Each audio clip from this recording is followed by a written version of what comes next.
¿Qué tal? Comenzamos aquí un nuevo bloque, el bloque 9, del que vamos a hablar de la crisis de la Restauración y la caída de la monarquía de los Borbones, 1902 a 1931. Este bloque tiene tres temas. Venimos de ver el bloque 8, en el que nos centramos sobre todo en la parte de la demografía, en los movimientos migratorios y en la economía, como la creación del ferrocarril, la historia del proteccionismo y librecambismo y la aparición de la banca moderna.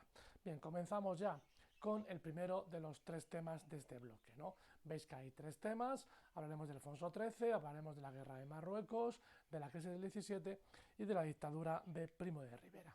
Nos centramos ya en el reinado de Alfonso XIII y la crisis del sistema político de la Restauración. Veremos qué ocurre en los partidos dinásticos, veremos las fuerzas políticas de la oposición, republicanos, nacionalistas y anarcosindicalistas. Bien, Alfonso XIII, ¿no? Crisis de la Restauración, fuerza de la oposición y los republicanos, nacionalistas y anarcosindicalistas. Este es un retrato del rey, de Alfonso XIII, el hijo de Alfonso XII. Un eje cronológico ha estado anterior a Alfonso XIII, estuvo la regencia de María Cristina de Habsburgo, la madre de Alfonso XIII, la mujer de Alfonso XII, ¿no? Durante la regencia de María Cristina, de 1885 a 1902. Va a vivir la regencia de María Cristina la crisis del 98, la pérdida de Cuba y de Filipinas, y a Alfonso XIII ya se le proclama rey efectivo, ¿no? Ya no regencia de su madre, sino de mayor de edad, en 1902. Su reinado llegará hasta 1931, pero la restauración culminará o terminará con la dictadura de Primo de Rivera, ¿no? Que fue a partir de 1924, no 23, perdón, cuando empieza el golpe de Estado de Primo de Rivera, que termina en 1930. ¿No? Durante el periodo de la dictadura sigue el reinado de Alfonso, pero no sigue la línea morada porque no sigue la restauración. Veremos cómo hay al principio del reinado unos intentos de reforma, veremos cuáles son estos intentos de reforma y cada vez más nos meteremos en las crisis que pondrá fin al sistema de la restauración y la proclamación de la dictadura de Miguel Primo de Rivera. Bien, la derrota de España ante Estados Unidos en 1898 y la pérdida del resto del imperio colonial español va a generar, como vimos en el tema de las crisis del 98, una sensación de pensamiento de crisis nacional, ¿no? Que se refleja, por ejemplo, en artículos como el que hizo el líder del Partido Conservador, Francisco Silvela, titulado España sin pulso en 1898. La situación política exige un cambio de rumbo que va a acelerar el final de la regencia de María Cristina y la subida al trono de Alfonso XIII en 1902 con apenas 16 años de edad. Siempre digo lo mismo, María Cristina de Habsburgo, no confundir esta María Cristina con la regencia de María Cristina de Nápoles o de Borbón, que es la de la guerra carlista, la mujer de Fernando VII, la madre de Isabel II. Bien, fue un monarca bastante controvertido, tenía rasgos en el que cada vez va a querer participar más en política. Además, van a desaparecer los dos grandes líderes del sistema de la restauración de la etapa anterior, el ideólogo Cánovas y Sagasta, van a morir y la inestabilidad política va a aumentar cada vez más y también el protagonismo del ejército, ¿no? Cada vez los militares van a ir interviniendo poco a poco cada vez más en la vida política de la restauración y del reinado de Alfonso XIII con la conveniencia del propio rey Alfonso XIII. Bien, la primera etapa del reinado estuvo marcada por el regeneracionismo, ¿no? Esa corriente ideológica que vimos en nuestros temas pasados, que denuncia el sistema político de la restauración y que realiza propuestas de modernización del país a nivel social, a nivel político, a nivel económico, ¿no? Los destacados ideólogos representantes de ese regeneracionismo fueron Joaquín Costa y Unamuno, ¿no? Si recordáis, Joaquín Costa con la mítica frase de pan, escuela y 7 llaves al sepulcro del Cid, y Unamuno sobre todo diciendo que España debe de modernizarse, viendo que como han hecho los franceses y los británicos para tener éxito, ¿no? Acercarse a Europa y ver lo que están haciendo las potencias europeas para modernizarse, ¿no? Para imitarlas y conseguir la modernización española, ¿no? Ambos van a censurar el sistema político de la restauración, que se basaba, si recordáis, en el falseamiento del resultado electoral, ¿no? De la democracia. Había elecciones, pero se sabían que esas elecciones eran falsas por el sistema del caciquismo, ¿no? Y uno de los pilares de esos turnos de partido, de los dos partidos de la Restauración, de ese turnismo, ¿no?, pactado entre el Partido Conservador y el Partido Liberal. Bien, sin embargo, los propios políticos de la Restauración, ante la crítica de la sociedad y del regeneracionismo, van a hacer una revisión del sistema desde dentro sin cambiar el sistema. Habrá un revisionismo político del Partido Conservador, encabezado por Maura, que tenéis ahí el retrato, y otro del Partido Liberal, el encabezado por Canalejas, ¿no?, que son los sucesores de Cánovas y de Sagasta. Por otro lado, hay cada vez una oposición más fuerte en contra de la Restauración, cada vez más amplia, que representa mayores sectores de la sociedad, cada vez con más fuerza social y de representatividad, aunque eso no se traduce en representación parlamentaria por ese falsamiento de las elecciones, ¿no?, del sistema electoral de la Restauración. Es el caso de los partidos de los socialistas, anarquistas, republicanos, los viejos carlistas y también los nacionalistas vascos y catalán principalmente, ¿no? Los intentos de regeneración del sistema y su fracaso se van a producir entre 1902 y 1914. Y la culminación de ese fracaso de la Restauración va a terminar en una dictadura militar que va a encabezar el general Miguel Primo de Rivera. Bien, y además que va a terminar con unos gobiernos militares que van a poner fin al reinado de Alfonso XIII y la proclamación de la Segunda República. ¿Qué es esto del revisionismo político que ya hemos contado como parte del tema de la crisis del 98? Estamos repitiendo parte, ¿bien? Hay un intento de modernizar el sistema político desde la propia Restauración, pero sin cambiar las bases del sistema, sin poner en duda el propio sistema.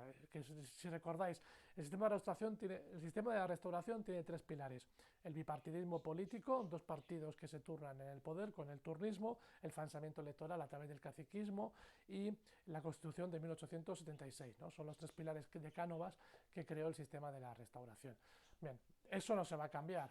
Van a intentar hacer una especie de revisión que se puede ir mejorando, sobre todo intentando responder a las demandas que la sociedad española, que ya está movilizada cada vez más, y de esos sectores que no son oligárquicos, porque el Partido Conservador y el Partido Liberal representaban sobre todo la parte de la sociedad oligárquica de la burguesía media, media alta, y que este revisionismo político va a intentar contentar, dar solución a algunas de las reivindicaciones de los sectores sociales que están fuera del sistema o que apenas participan del tocar poder en el sistema de Restauración, tanto nacionalistas, pero sobre todo procedentes de las demandas del mundo obrero, ¿no?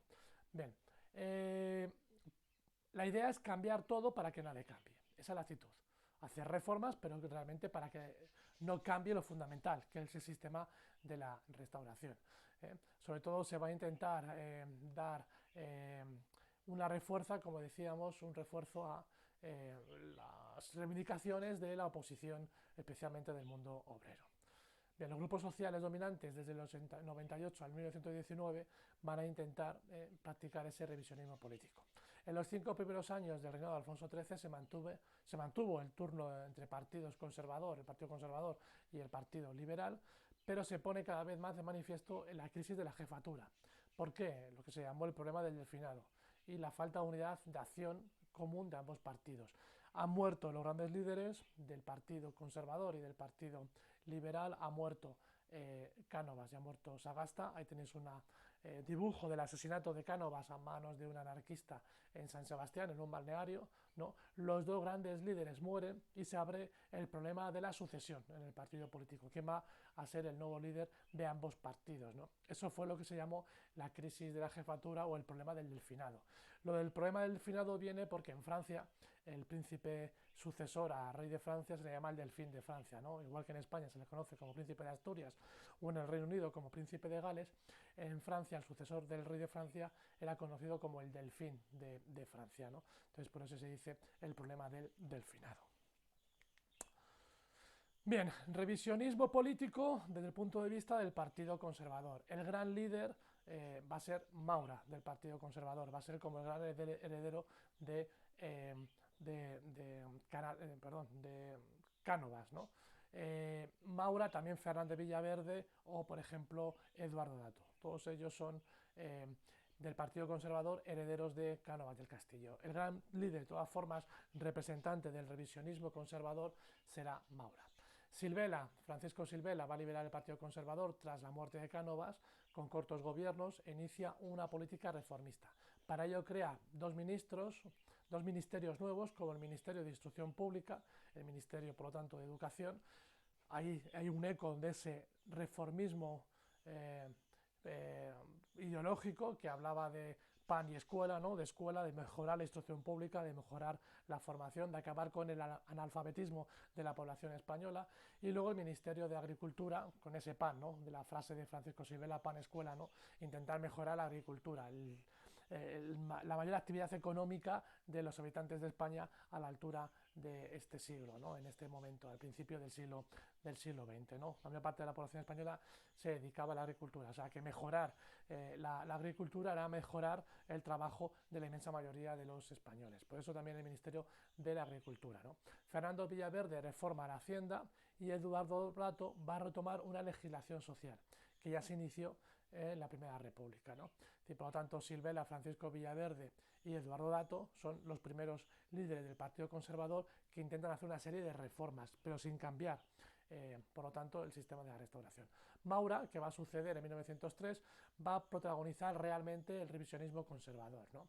Va a tener dos gobiernos, un gobierno corto, 1903-1904, y el gobierno largo de 1907 a 1909.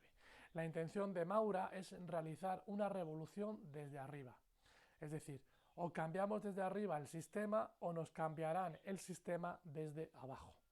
Si lo cambiamos desde arriba, nosotros decidimos que cambiamos. Si nos lo cambian desde abajo, no decidimos nada. Ese es el planteamiento, la posición política de Maura. Bien, va a reformar lo estrictamente necesario y va a mantener las bases fundamentales del sistema de Cánovas del Castillo. Va a llevar a cabo una política encaminada a mejoras sociales, sobre todo para lograr evitar una revolución desde abajo. ¿no? Va a reformar la ley electoral en 1902 para intentarle dar una pátina de democracia al sistema, que cada vez se estaba perdiendo más esa sensación de elecciones libres, porque todo el mundo entiende cada vez que hay un fraude electoral con ese sistema caciquil. Se crea el Instituto Nacional de Previsión, que es un antecedente de la seguridad social, sobre todo a través de seguros para el sistema, por ejemplo, del paro, etcétera, o de baja por enfermedad. Se crea la Ley de Administración Local, que la defiende Dato.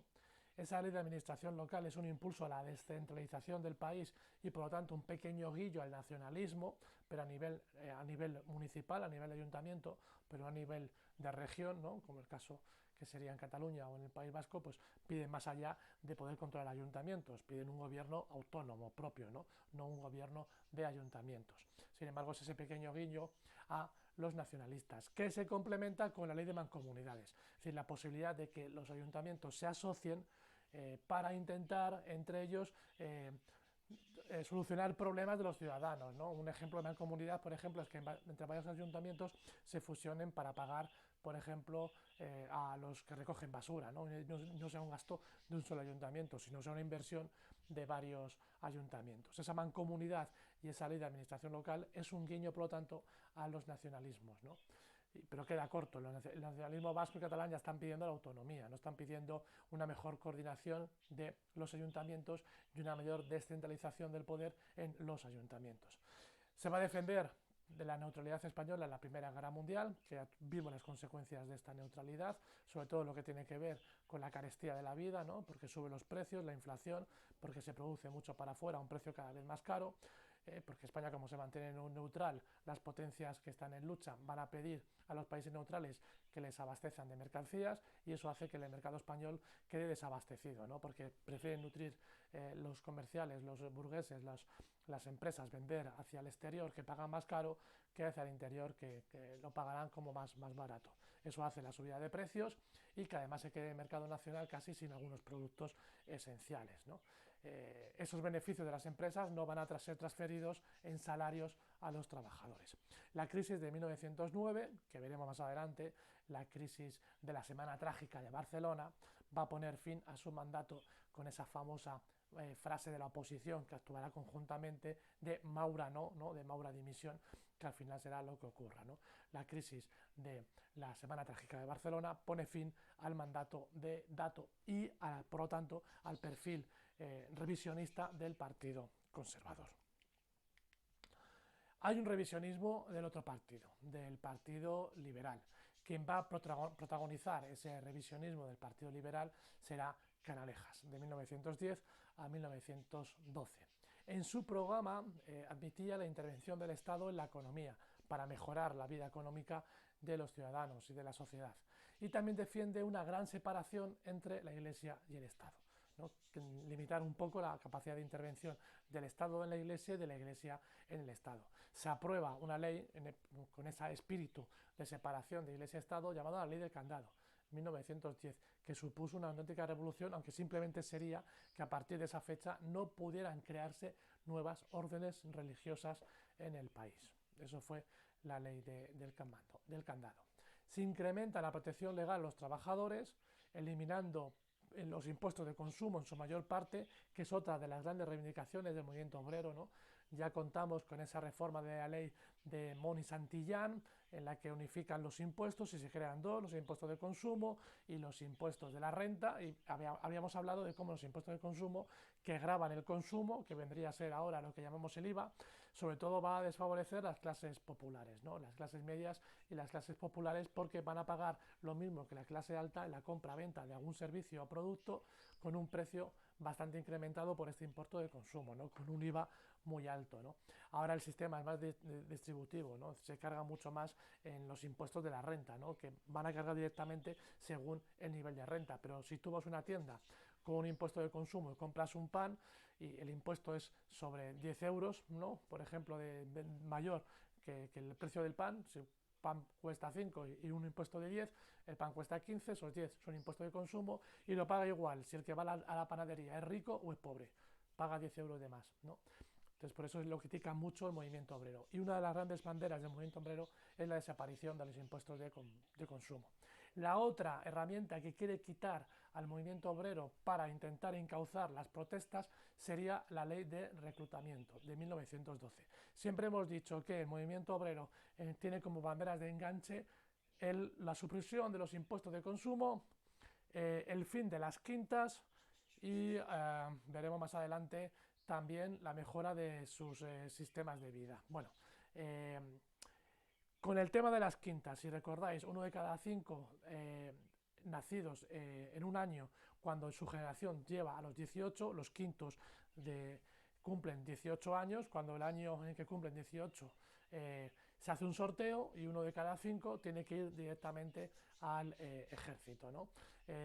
Ese servicio militar obligatorio supone un trauma, sobre todo si se está en guerra. A lo mejor no tanto si se está en paz, pero sí se está en guerra. Y esto se conecta con la guerra de Marruecos y en la etapa anterior, desde la época del signo democrático con Amadeo I de Saboya, con la guerra, por ejemplo, de Cuba. Pero en este caso conecta mucho con la guerra de Marruecos que veremos en el capítulo anterior. De tal manera que eso siempre es impopular, porque los que van al ejército al final no son todos el 1/5 de los nacidos, sino que ese quinto que le toca ir, hay leyes que gracias a poder pagar al Estado, los ricos no van a la guerra o pueden pagar a otro para que vaya en su nombre a ocupar en lo que en el sorteo les tocó. De tal manera que al final terminan yendo a formar parte del ejército y a las guerras las clases populares. Y ya conté esto, y luego voy a repetir, el hecho de que te muera un hijo en guerra supone un auténtico drama para la mujer que se queda en la casa o para la madre, ¿no? Porque se tienen hijos como sistema de seguridad social, porque aún no hay jubilaciones y no hay prestaciones de viudedad en caso, por ejemplo, de muerte de los soldados a las mujeres que se quedan viudas, ¿no? Entonces supone no solamente una pérdida sentimental, sino una pérdida económica fundamental. Y aparte de una sensación de agravio porque ellos tienen que ir al ejército y el resto se libra pagando dinero. Eso es lo que intenta con esta ley de reclutamiento quitar Canalejas, ¿no? Es decir, que todo el mundo, independientemente de las rentas que tenga, forme parte del ejército, ¿no? No se va a cumplir, pero si veis los revisionismos liberales o conservadores que vimos antes, captan cuáles son los problemas, aunque no viene a solucionarlos al 100%, ¿no? Sino que sí que con la legislación que despliegan están señalando justamente los problemas que no se están solucionando o que deben de ser solucionados y cuáles son las banderas, las reivindicaciones de la oposición que veremos en los temas, en el tema posterior, ¿no? Cuál es la posición al sistema último de la restauración. Bien, por lo tanto, este servicio militar sin excepciones, en época de guerras, solamente en época de guerras, para que todo el mundo que le dé el sorteo que tenga que ir a la guerra, independientemente de la renta, tenga que ir a la guerra, intentando hacer una democratización del régimen. Bien, esto va a fracasar. Dije otras banderas del movimiento obrero, ¿no? Los impuestos de consumo, las quintas, la petición de mejora de las circunstancias laborales, de las huelgas o de los salarios o de las horas de jornada de trabajo, y la otra importantísima es el reparto de tierras, ¿no? Sobre todo para el proletariado campesino, no el proletariado urbano, ¿no? Aquello que sea de intentar repartir los latifundios entre los trabajadores que no son propietarios de tierras, campesinos no propietarios de tierras, no propietarios de tierras, que son los jornaleros, ¿no? Esa sería otra de las reivindicaciones que lo va a coger mucho la República, que va a quedar muy asociado a la idea de reparto de tierras igual a República, o República igual a reparto de tierras. Bueno, en 1912 se asesina, matan a Canalejas en la Puerta del Sol. Me estaba mirando una tienda, una librería, le van a pegar un tiro, un anarquista, y mata a Canalejas. Con la muerte de Canalejas se acentúa el fin de la restauración, la crisis de la restauración.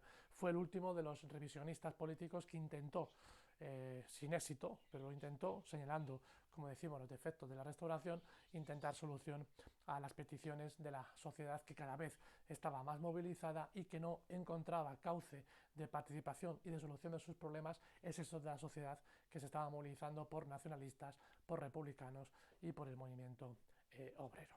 Bien, con esto hemos terminado esta primera parte. Bueno, nos faltaría ver la oposición.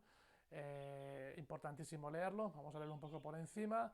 Van a hacer nuevos partidos, por ejemplo en el mundo republicano, que es una oposición cada vez más fragmentada, pero nacen nuevos partidos que piden progreso y justicia social, como será el Partido Radical de Lerroux, que será fundamentalmente anticatalanista y anticlerical, pero muy revolucionario, y también un partido que tiene cierta importancia en la Segunda República, ¿no?